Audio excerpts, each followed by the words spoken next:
لله رب العالمين والعاقبة للمتقين والصلاة والسلام على رسوله النبي الكريم ومن تبعهم بإحسان إلى يوم الدين.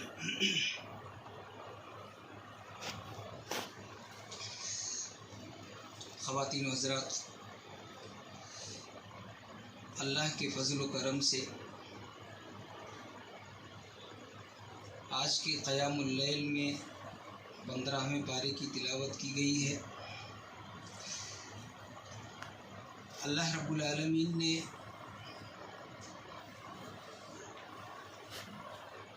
اس پارے کے اندر بہت ساری باتوں کا تذکرہ کیا ہے.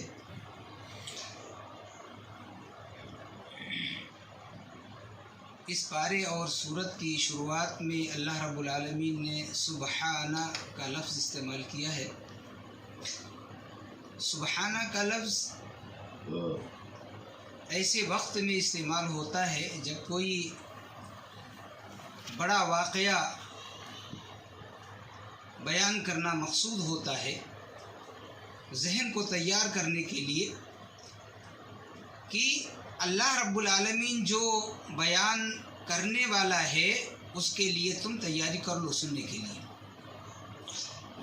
اور ایک بات آپ دیکھیں گے کہ حضرت آدم علیہ السلام سے لے کر آخری نبی تک، آخری نبی کو تو معراج کرایا گیا، سیر کرایا گیا، ان سے پہلے کسی نبی کو یہ سیر نہیں کرایا گیا، آسمان کا سیر نہیں کرایا گیا. اور یہ سارا واقعہ رات کے ایک چھوٹے سے حصے کے اندر ہو گیا، یہ اور سوچنے کی بات ہے. لیکن اللہ رب العالمین نے کہا کہ اللہ ہے جو جب جیسا چاہے کر سکتا ہے. اللہ ہے.